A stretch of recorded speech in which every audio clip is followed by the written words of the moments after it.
I'm addicted to your charm. You're getting to be a habit with me. Meet the Isreal'S. 5 years ago they adopted a man they'd never met, who writes to them from a prison cell in Israel. My dearest Nick and Mary, I'm very glad to hear from you so soon. About the next parole hearing, I don't know what will happen. We've passed a long time in a very bad, cruel condition.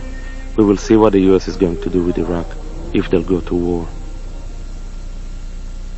The man they adopted is Mordecai Vanunu, jailed as a traitor. He spent 11 years in solitary confinement. He was buried alive. He was shut up in a 6-by-9-foot cell. No windows, so he couldn't see outside. Even when he exercised, there was a canvas around him when he was out walking. He has spent more time in isolation in a prison in the Western world than any other human being. It was that bad. His condition was that bad. And that's what really moved us to adopt him. How can a country treat a human being that way? Vanunu moved to Israel as a child with his family from Morocco. He served in the Israeli army, studied philosophy, and found work at Dimona. This mysterious complex in the Negev desert employed thousands of people, all sworn to secrecy. For years, Israel called it a textile factory, never admitting its true purpose, making plutonium for bombs. Vanunu's dissent over government policies was noted. He was given a warning and decided to leave. But not without the evidence which would change history.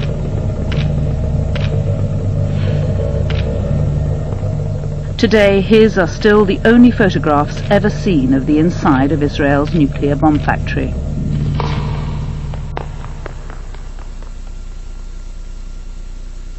It's 16 years since Sunday Times journalist Peter Haunem heard rumours that an Israeli whistleblower was offering proof of what the world had long suspected.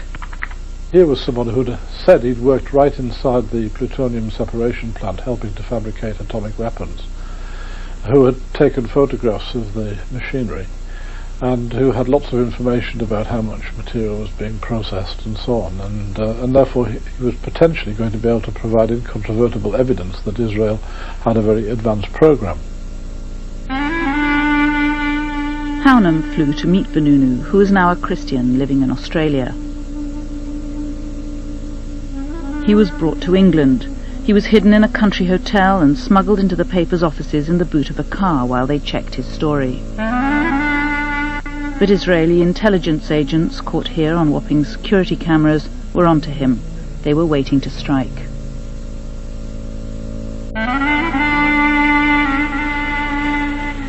It took weeks for the Sunday Times to go to press with their scoop. When they finally did, on October the 5th, 1986, Vanunu had vanished.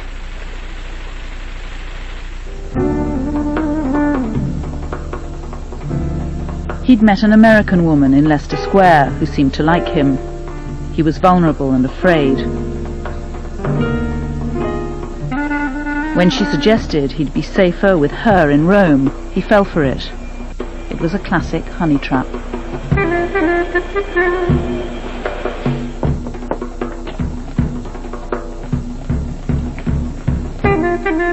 Once in Rome, the full weight of Israel's wrath kicked in. Vanunu was overpowered, assaulted, and drugged.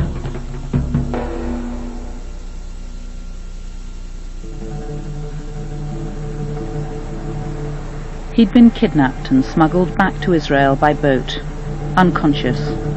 For weeks no one knew where he was.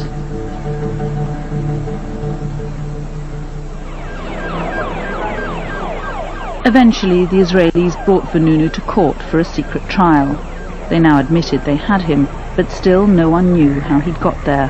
His kidnap, an illegal act on foreign soil, was kept secret. Somehow Vanunu found a pen and solved the mystery for the waiting press. Hijacked in Rome, 30th of September 1986. It was Shimon Peres, then Prime Minister, who'd ordered Vanunu's capture. To this day the kidnap remains an official state secret. Peres was the father of Israel's secret nuclear program, and for him Vanunu was a spy. He was a traitor to his country. So what was your reaction? Very negative. What did you do? What I thought should be done. Which was what? To put him to trial. Kidnap him? My lady, I can't go into all the processes. I'm unwilling. I don't see any reason to do so. The fact is that he was brought to trial. Vanunu's trial was held in secret. He was found guilty of treason and espionage and sentenced to 18 years in jail.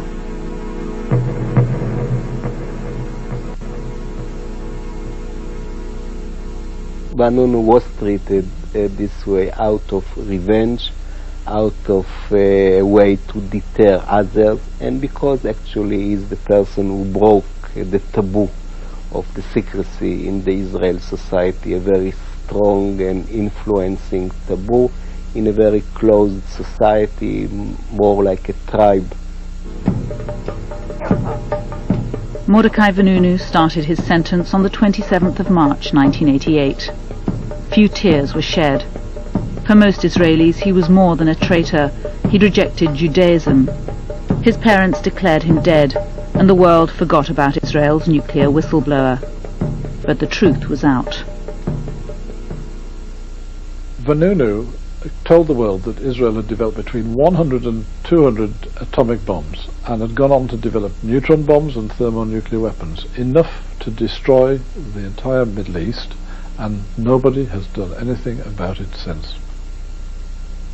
Today, proliferation experts report Israel has the world's 6th largest nuclear arsenal, with small tactical nuclear weapons, nuclear landmines, as well as medium-range nuclear missiles launchable from air, land or sea. It's thought plutonium is made in Dimona. Nuclear weapons are assembled at Yodafat and stored at Zechariah and El Abun. 3 nuclear submarines are based in Haifa, and Israel's biological and chemical warfare laboratories are at Nes Ziona. Israel never comments on such reports. But evidence continues to emerge. In 1992, an Israeli cargo plane crashed in Amsterdam, killing 43 people. The Israelis claimed it was carrying flowers and perfume. It took 6 years and a Dutch parliamentary inquiry before they admitted it was carrying DMMP, a key component for sarin nerve gas. The DMMP was bound for the Israeli Institute of Biological Research at Nes Ziona, one of Israel's most secret defense sites. It's subject to no international inspection, and reporting of its activities in Israel is prevented by strict military censorship.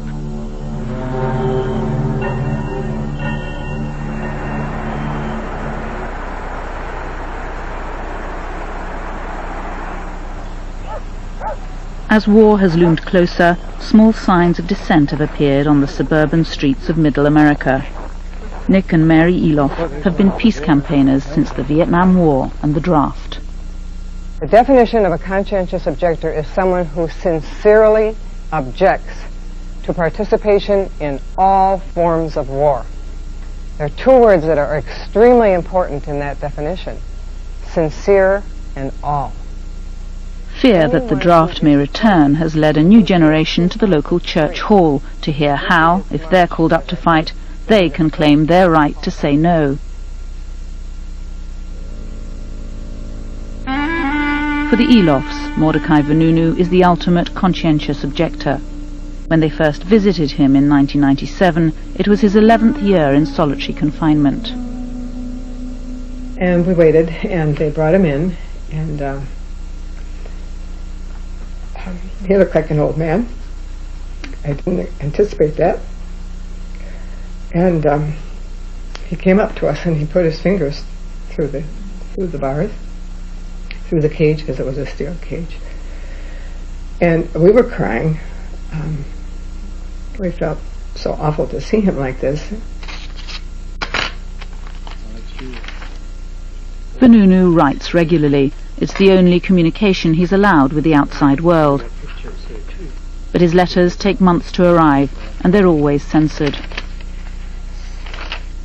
Oh, and he says, don't feel so bad, we can bear another year. My lacked courage. The early letters that we got were totally cut out. I mean, you could pick it up. This isn't even an example, because they were cut out more than that. More than this. They use a highlighter, and then they bring it to Mordecai, and he has to cut out the things that they've highlighted. And one time, he said they weren't paying attention, and so he just put the pieces in the envelope. We got them, because we said, we got the pieces, we got the cutouts. And they're really not even significant.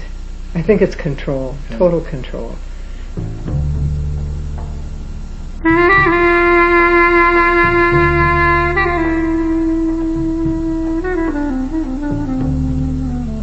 Today, Jerusalem is a ghost town, drained of life. Israel's nuclear weapons have proved useless in its latest war. The suicide bombers have frightened the tourists away. The economy's collapsed. Israelis have learnt to live with war. Every citizen gets a gas mask, is taught how to use it, and is expected to have it ready in case of attack.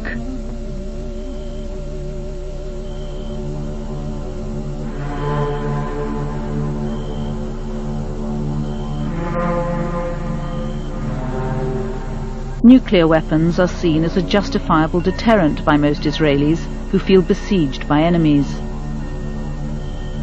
40 years ago, Uzi Evan, then a young scientist at Dimona, was in at the start of Isreal'S bomb.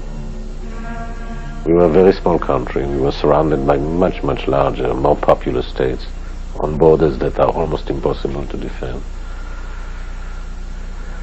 And the Holocaust was very much in our memory at that time, and we all realized that we have to do something to prevent the same scenario from happening again. So we were a young crew, most of us were very young, very enthusiastic, working on something we believed is essential for our existence here, like building the final insurance policy that we will not be attacked or terminated. It was the young Shimon Peres back in the 50s who negotiated a secret deal with the French to buy a nuclear weapons reactor like theirs. But while Dimona was going up, intelligence reports reached Washington that Israel was building an atom bomb.